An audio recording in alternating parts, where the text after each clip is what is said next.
For nearly 50 years, Charles Schulz lived a life unlike almost anyone else in popular culture. Every single day, without exception, he sat at his drawing table and created Peanuts.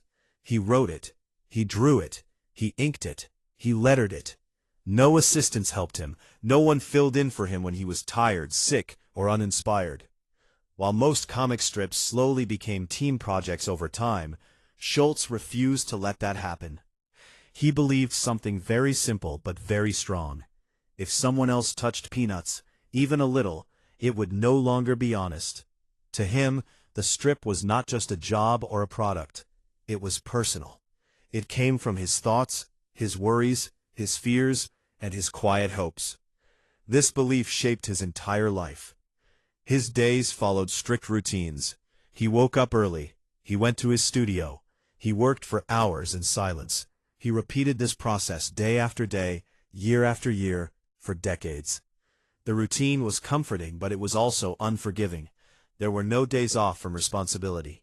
As the years passed, Peanuts became one of the most successful comic strips in history. It appeared in thousands of newspapers around the world. Millions of people read it every morning without thinking much about the man behind it. To readers, Charlie Brown was just a cartoon boy who always tried and often failed. But to Schulz, Charlie Brown was much more.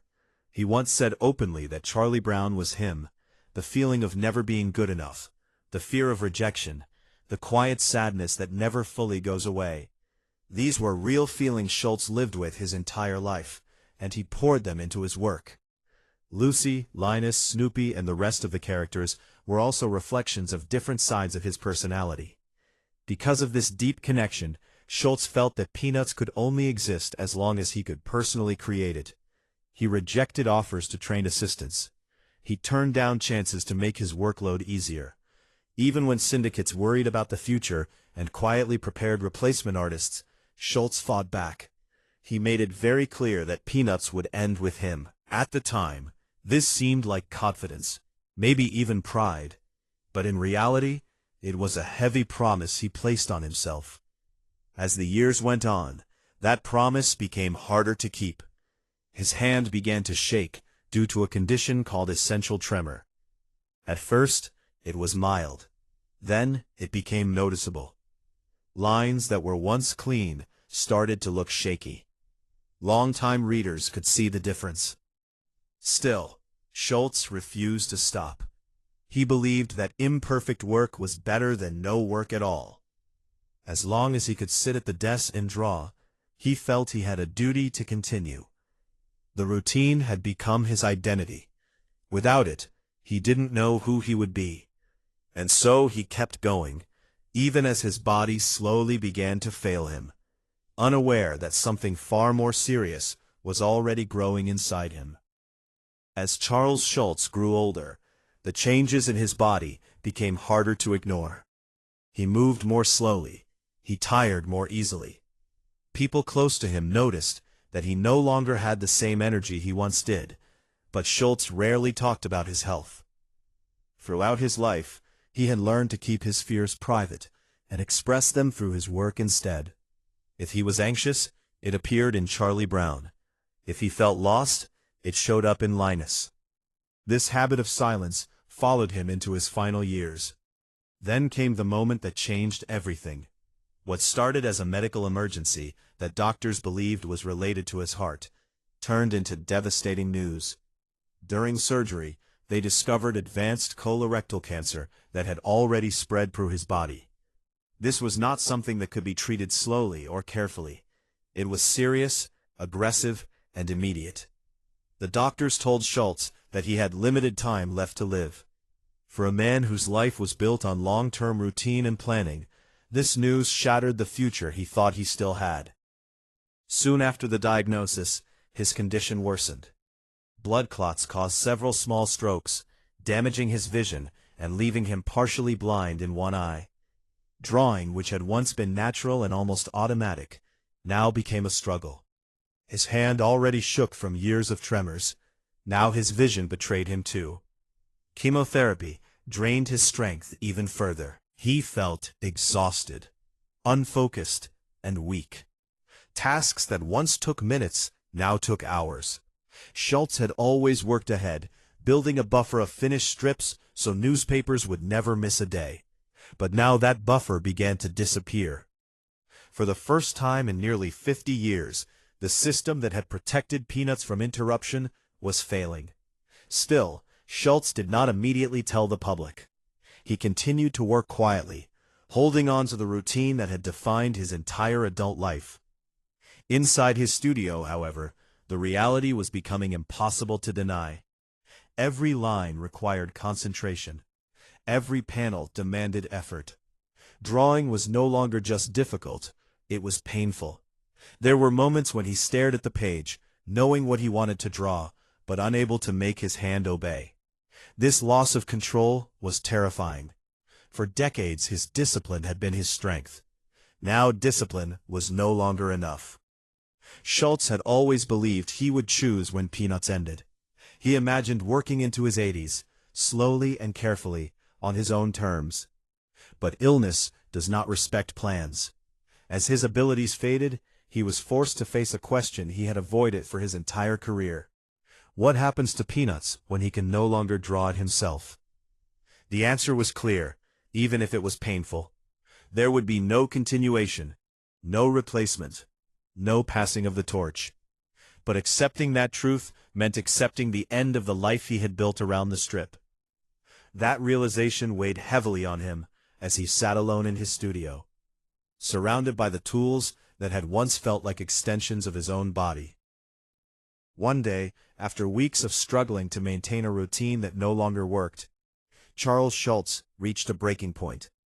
Inside his familiar studio, the place where thousands of Peanut strips had been born, his hand refused to cooperate again. His vision blurred. The effort required to draw even a single panel felt overwhelming.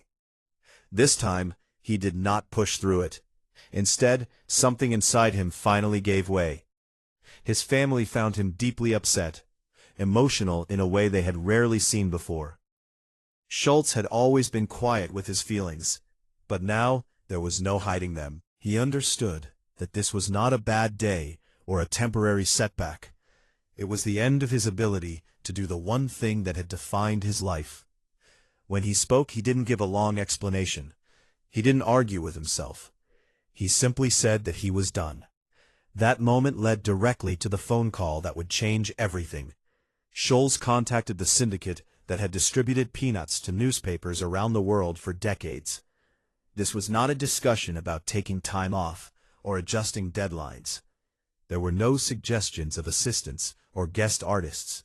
Schulz had already made his decision.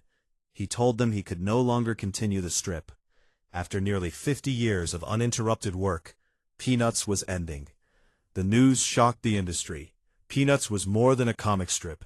It was a cultural institution. It had survived wars, social change, and generations of readers. But Schulz had always been clear about one thing. Peanuts would only exist as long as he could personally create it. And now, he could not. Soon after, he made his illness public and announced his retirement. The final Peanuts strip was scheduled to run on February 13, 2000. In it, Schulz said goodbye to his readers with humility and gratitude. He thanked them for allowing him to share his life with them through his work.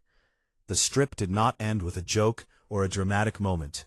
It ended quietly, just like the man who created it. The very next day, Charles Schulz passed away in his sleep. He never saw Peanuts appear in newspapers without him. That timing felt almost unreal, as if his life and his work had ended together by design. Today, Peanuts remains deeply loved, not because it continued forever, but because it ended honestly. Schulz did not allow it to become something he could no longer control or stand behind. He stopped when he knew he could no longer give it his full self. For nearly 50 years he showed up every day and turned his inner struggles into something that comforted millions of people. And when his body could no longer keep up with his spirit, he let go. The phone call did not just end a comic strip.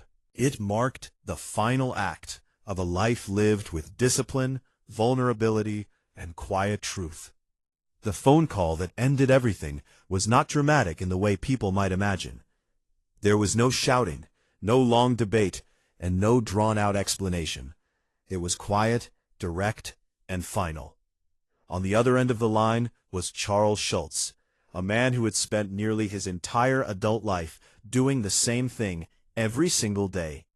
For almost 50 years, he had drawn one comic strip by himself, without assistance, without replacements, and without breaks. That strip was Peanuts, a small collection of children, a dog, and everyday disappointments that somehow became one of the most recognized cultural works in the world. At its peak, Peanuts appeared in thousands of newspapers across dozens of countries, reaching hundreds of millions of readers every day. It generated enormous income through books, television specials, merchandise, and licensing. Under normal circumstances, something of that size would never truly end. It would be passed on to new artists, refreshed for new generations, and carefully managed to last forever. That was how the industry worked. Comic strips were brands, and brands were meant to survive their creators. But Peanuts was different, because Schulz had made sure it would be. Long before that phone call ever happened, he had established one rule that could not be changed. If he stopped drawing, Peanuts would stop with him. There would be no new artist. There would be no continuation. There would be no version of Peanuts that existed without his direct involvement. This was not a casual promise or a public statement made for effect. It was written into contracts and reinforced in private conversations for years. Schulz believed that Peanuts was not just a concept or a set of characters. It was his personal voice, his timing, his rhythm, and his way of seeing the world. Without that, he believed the strip would become something false, something that looked familiar but felt empty. During the phone call, weakened by illness and fully aware of what he was saying, he repeated that rule one last time. He was done, and when he stopped, Peanuts would stop too. The people on the other end of the call had little room to argue. Schulz was not just the creator of the strip. He was the only person who had ever written it, drawn it, and shaped it.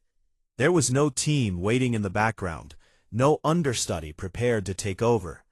The strip existed because he existed, and when that changed, the future everyone had assumed would continue suddenly disappeared. What made this moment so powerful was how quickly it moved from something private to something public. A single conversation triggered a chain reaction that spread across newspapers, syndicates, editors, and publishers around the world. For decades, Peanuts had been a fixed part of daily life for readers. It appeared every morning without fail, like a quiet routine people rarely questioned. Suddenly, that routine had an expiration date. Schulz had always kept a careful distance between his inner life and his audience.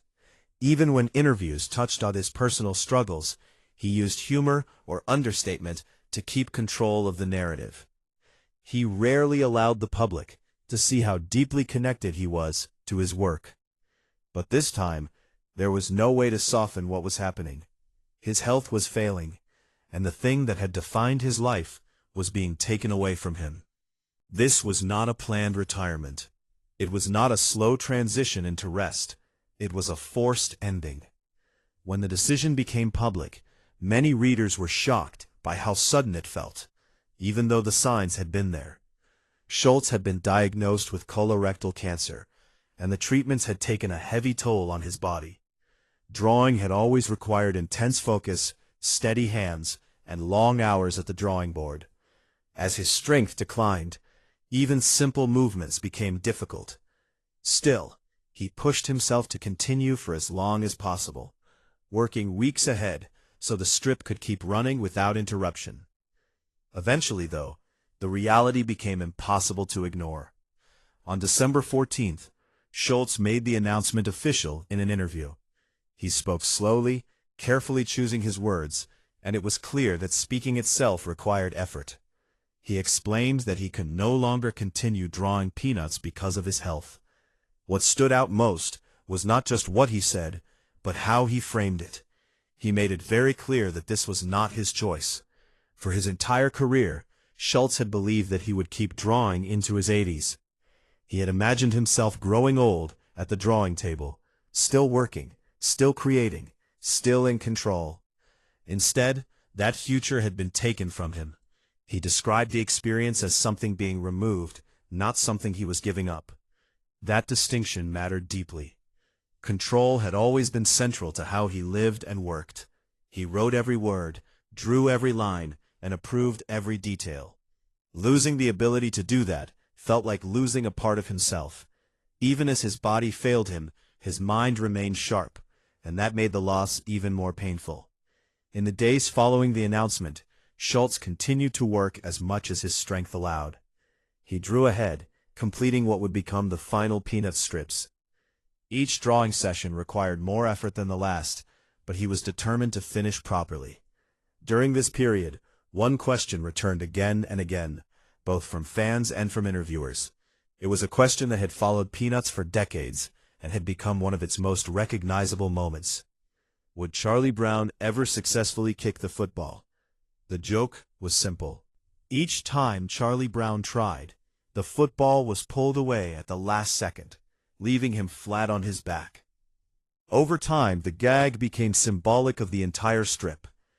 It represented hope, effort, and disappointment, repeated endlessly without resolution. When Schulz was asked if he would finally allow Charlie Brown to succeed in the final strip, his answer was immediate and firm. No. To him, giving Charlie Brown that victory would have been dishonest. The character was not defined by winning, but by trying again, despite constant failure. Changing that at the very end would have rewritten everything that came before it. Still, the decision was not without emotion. Later, when Schulz spoke about signing his final strip, he reflected on Charlie Brown in a more personal way. He saw the character not just as a creation, but as a reflection of himself, someone who kept going, kept trying, and kept showing up, even when success never came. In that sense, the football was no longer just a joke. It was a lifetime of effort without a final payoff. As he completed his last work, Schulz reinforced his rule one final time. No one else would ever draw Peanuts. The strip could continue only as reruns. New content was forbidden. When this became official, newspapers were given a choice. They could replace Peanuts with something new, or they could continue running old strips. Nearly all of them chose to keep Peanuts. About 95% of newspapers decided that reruns were better than replacement. This outcome was almost unheard of in the industry. It meant that even after his retirement, Schulz would remain the only voice behind Peanuts. No updates, no reinterpretations, no modern changes. Just the work exactly as he had created it. The ending that followed did not feel sudden anymore. It felt like something that had been written in advance, shaped by decades of belief, discipline, and control. Peanuts was not ending because it had failed. It was ending because the person who made it possible could no longer continue, and he refused to let it exist without him.